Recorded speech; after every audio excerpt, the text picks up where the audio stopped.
Hi అండి, welcome back to my channel Divya talks. నేను ఈరోజు షేర్ చేస్తున్న వీడియో సుబ్రహ్మణ్య షష్ఠి గురించి అండి. మనం సుబ్రహ్మణ్య షష్ఠిని మార్గశిర శుద్ధ షష్ఠి నాడు మనం సుబ్రహ్మణ్య షష్ఠిని జరుపుకుంటాము.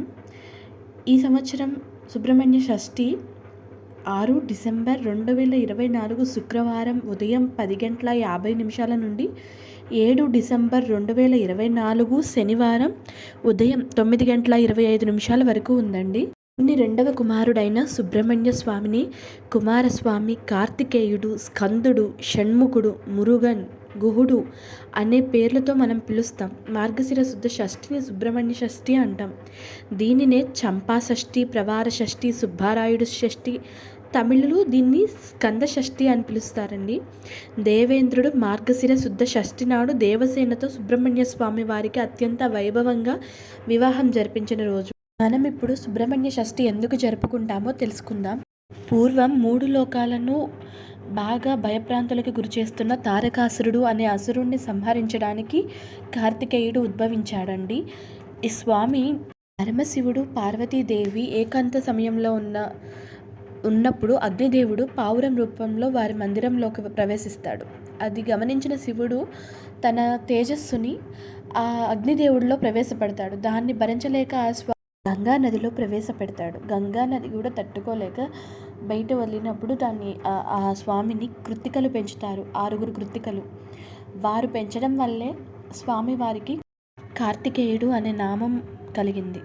స్వామి గంగా నదిలో ఉండటం వల్ల గంగేయుడు అని, షట్కృత్తికలు పెంచటం వల్ల కార్తికేయుడు అని, 6 ముఖాలు కలిగి ఉండటం వల్ల షణ్ముఖుడు అని, గౌరీ శంకల పుత్రుడు అవటం వల్ల కుమారస్వామి అని స్వామిని పిలుస్తారు.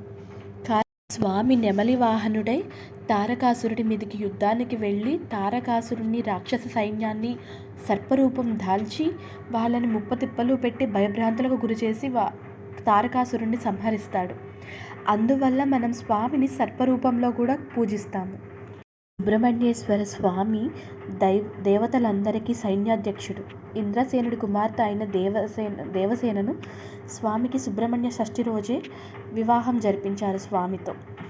మనం సుబ్రహ్మణ్యేశ్వర స్వామిని కొలవటం వల్ల సంతాన దోషాలు ఉన్నవాళ్ళు, కుజదోషం ఉన్నవాళ్ళు, భార్యాభర్తల మధ్య ఏమన్నా ఇబ్బందులు కలిగిన వాళ్ళు, పెళ్ళి కాని వాళ్ళకి, చర్మ వ్యాధులు ఉన్నవారికి కానీ, లేదా ఏదైనా ఆరోగ్య సమస్యలు ఉన్నవారికి కానీ, సర్పదోషాలు ఉన్నా కానీ మనం సుబ్రహ్మణ్య షష్ఠి రోజు స్వామివారికి విశేషంగా పూజ చేయటం వల్ల ఈ దోషాలన్నీ తొలగుతాయని ప్రతీతి.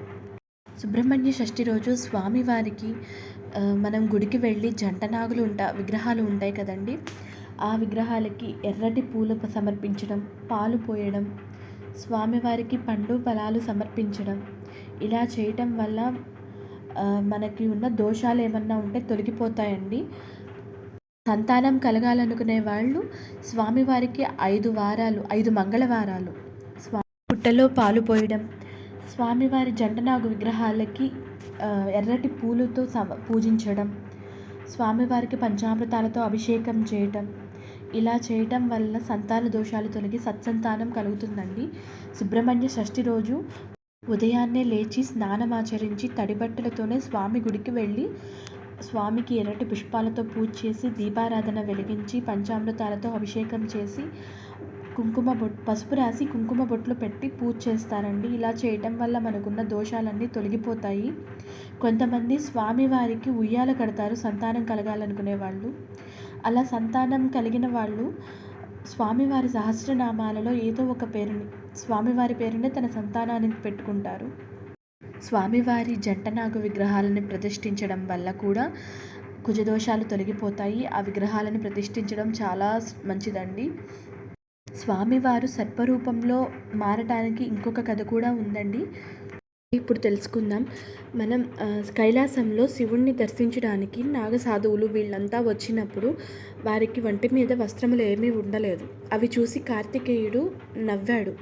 అలా నవ్వినప్పుడు పార్వతీదేవి ఆయన్ని పిలిచి, ఇలా సృష్టికి జరగటానికి ఇలా కారణం ఇదే, ఇట్లా నవ్వకూడదు అని చెప్పి ఆ తల్లి స్వామికి చెప్తుంది. అలా చెప్పినప్పుడు స్వామి వాళ్ళ అమ్మని క్షమించమని కోరుకొని ప్రతి వారికి సంతానం కలగాలి అందరికీ అని చెప్పి స్వామి సర్పరూపం ధాలుస్తాడు. తనకి అలా సర్పరూపంలో పూజ చేసిన వారికి సంతానాల్ని కలుగజేస్తాడు.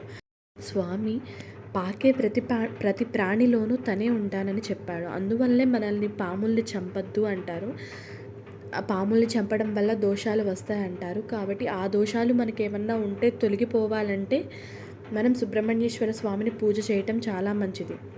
స్వామికి 5 మంగళవారాలని 11 మంగళవారాలని ఇలా పూజ చేసి పాలు పోసి స్వామిని పూజ చేయటం వల్ల సంతాన దోషాలు, కుజ దోషాలు, పెళ్లిలో ఏమన్నా దోషాలు ఉంటే అవన్నీ తొలగిపోతాయి. భార్యాభర్తల మధ్య సఖ్యత కూడా లభిస్తుంది.